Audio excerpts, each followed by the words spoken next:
So thank you, everyone. It's time for now our weekly speaker spot, and each week a member gets an opportunity to spend 8 minutes to share with the group further insights into their business or to enlighten the group a little bit more about themselves. Members can also use this time to problem solve or seek assistance and advice from the group as a collective. The time is yours to use. This week our speaker is the amazing Paul Valach. Over to you, Paul. You've got 8 minutes, and at the end of 8 minutes, you'll get the timeout signal from either myself or Misty, or both, if we're both on the ball. Yes, so then that will give you a chance to wrap up. Have a little bio for him. Oh, that's right. Yeah. Sorry. It's all good. It's all good. Just a little bit about Paul Valach before he starts. So Paul Valach, MBA, Chief Listener and Head Utility Dispenser at PMV Productions. He is a speaker, educator, innovator, content creator, and so much more. He has 15 years of instructing, lecturing, and training. He has more than 5 years on camera and behind the camera in several television programs. He was a producer and director for Ask the Judge and Tale of 10 Sister Cities, co-host of Politically Speaking. He also had 2 radio shows, Jack Brown of Brown and Bain, and was the Vice President and VP Jeff Rakes of Microsoft were the featured guests of his last show. So with that, so Paul is like a mouthful of all sorts of amazing things, but he generally talks to us about the Google business page. He talks to us about ChatGPT, about being a prompt engineer. He's a prompt engineer, that's what it is. And over in Phoenix, Arizona, he's been sitting at over 112 degrees Fahrenheit for weeks and weeks now. So with that, Paul, you've got 8 minutes. If you get to the 8-minute mark, I'll do this, and then you just start to wrap it up. If you're less than 8 minutes, that's okay. We just have more time to ask questions. So with that, I'll let you take it away. All right. Thank you very much. Yeah, we broke the record in July. Most consecutive days of 110 above. And just as a side note, I was ready to ask for every weather person's resignation, because on July 31st, the temperature only got to 107. And it's like, what the heck, people? Can't you get your temperature up 2-3 more degrees to fill the whole month? Anyway, all right. I am Paul Valach. I am a prompt engineer.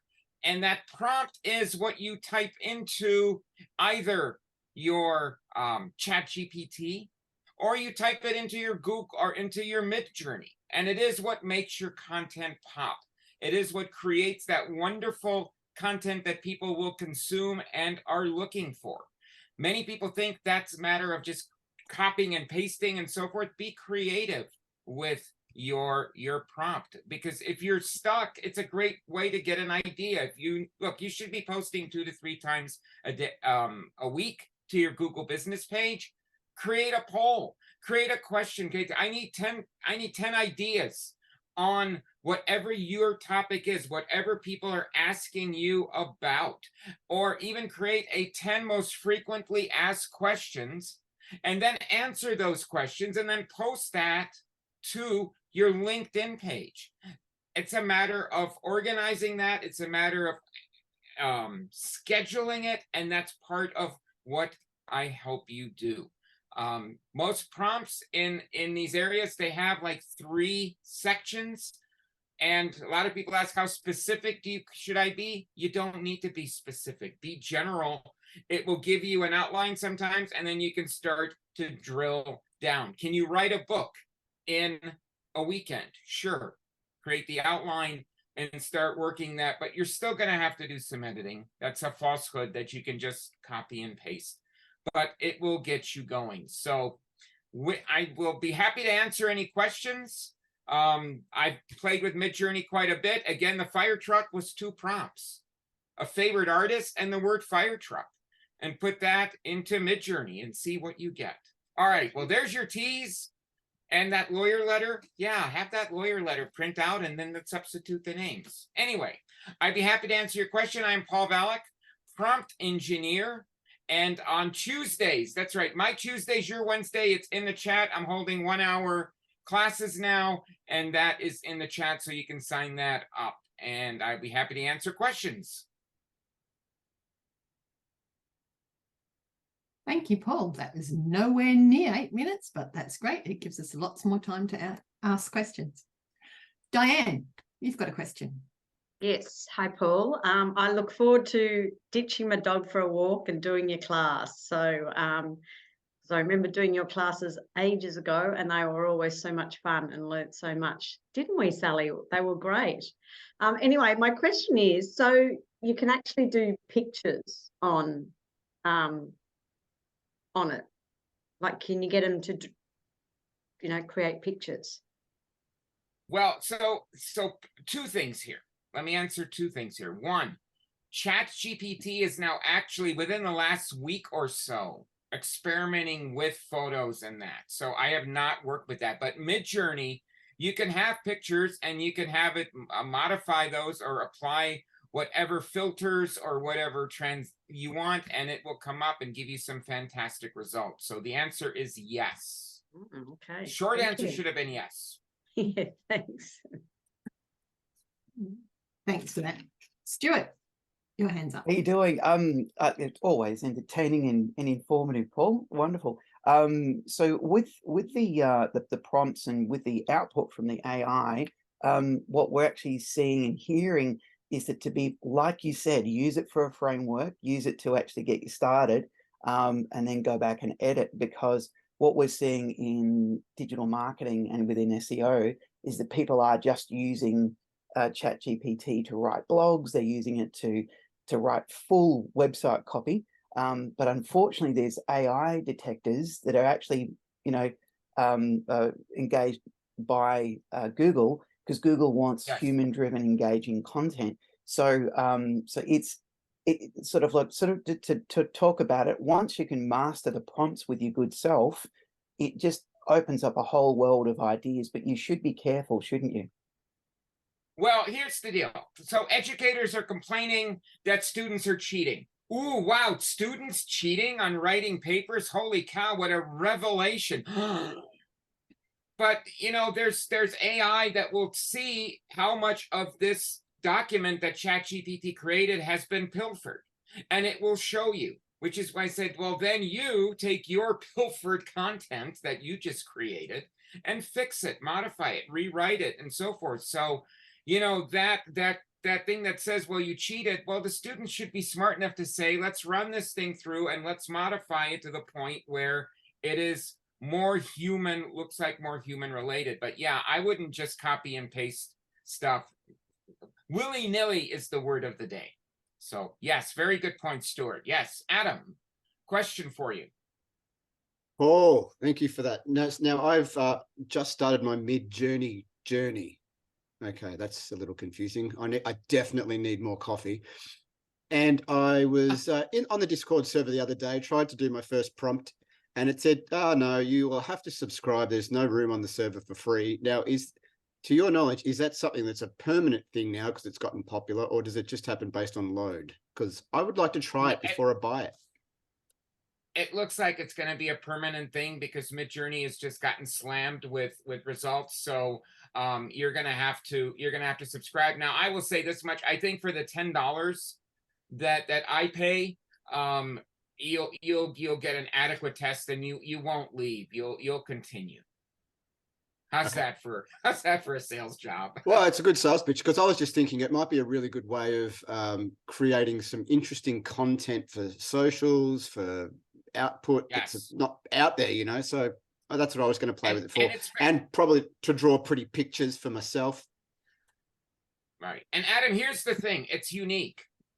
If everybody puts in fire truck Rembrandt, and we were to all of us were to compare our 4 images, there would be whatever 4 times 21 is, 84 different images would appear, and they're unique and so forth. Okay, thank you. Right. Good to know. Thanks, Paul. Paul, so your classes are on Tuesday with you, so it's Wednesday with us, 8 o'clock, right? They go for an hour? Yep. I'm going to say yes, but I put I put the link in the chat. So, because I barely know what time it is here. So Yeah. I don't know what time it is in Australia. I think it's right after I put it right after the H&P meeting that's The in HMP Australia Australia. meeting. Yep. Perfect. I haven't clicked the link in the chat yet, but how much does it cost to go to these classes? So the classes will be $47 a month subscription. Okay, great. And they run every week, right? Every week. And if you Excellent. want to wake up at 10 a.m. my time, like at 4 a.m. or 3 a.m., you can catch the first version of that, because I run 2 classes, but I try to make it the same material. So if you want to be there at 3 or 4 a.m., you can, or come at 8 a.m. And I am recording the classes, so if you're sleeping or whatever, I can you'll as part of the subscription, you'll be able to access those classes. I'm just going to do the time conversion for you right now. What time do you run the first one at your end, your time? 10 a.m. 10 a.m. That's 5 a.m. for us on a Wednesday. So 10 a.m. on a Tuesday for you. Sorry, 10 a.m. 10 a.m. That makes it 10, 11, 12, 1, 2, 3. 3 a.m. for us. Right. Got it. That's right. Our way. Yeah. All right then. 3 a.m. or 8 a.m. for us. Okay. On a Wednesday morning. Perfect. Thank you, Paul. Thank you so much.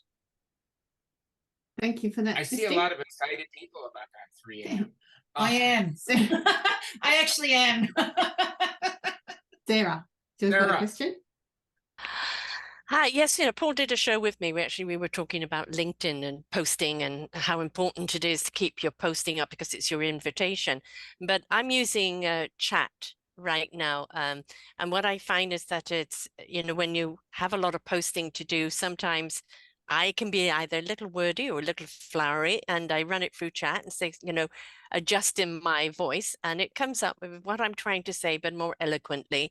And so I have found chat has been really, really great to just tidy things up, or maybe even articulate things that you kind of weren't thinking of. So I'm really enjoying the AI on it benefiting, helping you with content when sometimes you're just kind of a little overloaded, or you're not quite sure what to say, or it can expand on it. I haven't gone into the pictures yet, but my son-in-law is actually teaching me how to do that. And he actually did a video with AI video where I changed my voice. I used my voice and his voice, and then did a 3.5-minute interview parody on mustard, where I was interviewing on the condiment mustard. It was absolutely hilarious, and it was AI generated. So yes, we've got to be careful where we use, but at the same time, it can be very, very creative. Thank you so much for that. I'd like to do a show with you, Paul, on purely AI, because it's still got a lot of confusion out there for people. Let's schedule that. Yeah. That's good. Let me give everybody one more prompt here. You guys look like you need some wine this morning. Greg, go. No, so that $47, is that Australian dollars or US dollars? US dollars. That Australian Okay. money is funny money, man. Okay, just wondering, because over here on the border, Mexico, we have pesos and dollars. So Hey man, we I still got our just AAA rating. deal in tequila. Down south, I just deal in tequila. Have them bring the mezcal or some tequila. It's about $72 Australian. So there you go, less than $20 a class. Stuart. Solve the problem. There's actually in the link there, time and date worldclockmeeting.html. Don't try and remember that. Just click on it and you can put the time in and work it out. Bookmark it, people. And then you can always understand when the meetings are. And for instant conversions, go to xe.com, not x.com. That'll lead you to Twitter, and that's confusing. But xe.com for instant online conversions. There we are. Oh, thank you for that link. Yes. Crystal, you've got a question for Paul. Yes, I am curious to find out a little bit more about what you're actually covering in the classes, because I feel like I'm using ChatGPT and it seems quite, natural for me to just do it. So I'm curious whether I would, benefit from coming into classes? The topics vary, but we use ChatGPT, or we go at from creating anything from like an ebook to creating. I've shown people how to create a class. I actually created this nerd here created a U.S. history AP class for the Revolutionary War, because somebody created it and I said, all right, this is a challenge.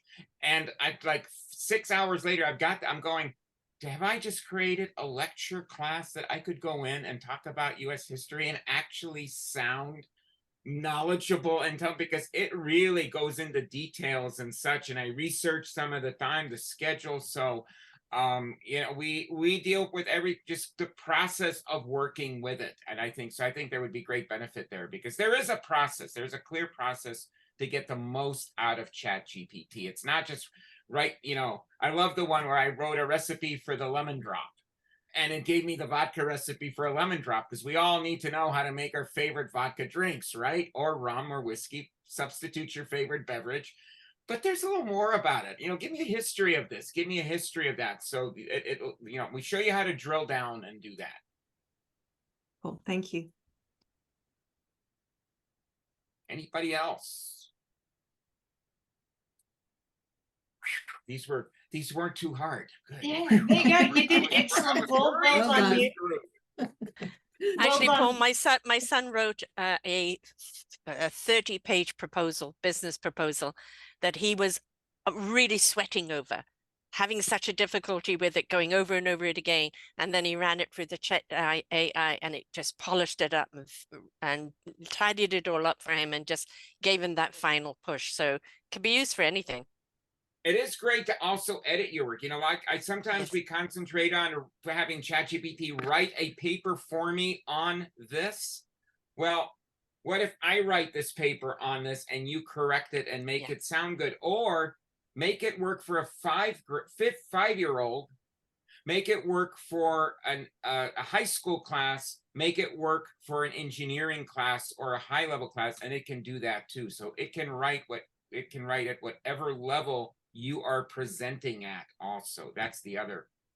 I used it for editing my book, and it came up with my voice, just tidied it all up. It was great. Yes, you can train it to be you. Yeah. Yes.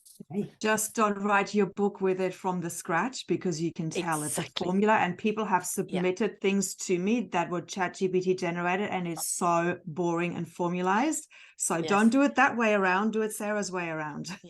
Yeah. Make It's sure good it's for generating ideas, you. but not for writing the initial content. Yeah. Yeah, actually, I used it this morning to write a wholesale an offer for wholesale product purchases of my maps to the tourism boards, or the relevant tourism related information desks officials this morning. So that was exciting. It's amazing how it makes what was a great idea that was impossible because there were a million things that you had to find to be able to do it, like all these email addresses at the very obscure locations all around the country. And all you have to do is be like, get me these, and then they're there, and then you're good. And then it just cuts so much time down. It's a hyper efficiency tool. It's pretty awesome. Thank you so much, Paul, everyone. Can I ask a quick question, Paul? Sorry. Sure. I love your wine. I love the wine bottle picture you put up, but I don't know if you said what the prompt was for that. So I'm just curious. Did you share that and I missed it, or is it a secret formula? I have not shared it, but I will go and see what it is. But I think it was just, you know what? I think it was red. I want to say it was red wine and camel. Yeah. Because because you can see the camel on the label. I was wondering where it was going to throw it, and so I will go look. Thank you. It's just a curiosity. Thank you very much.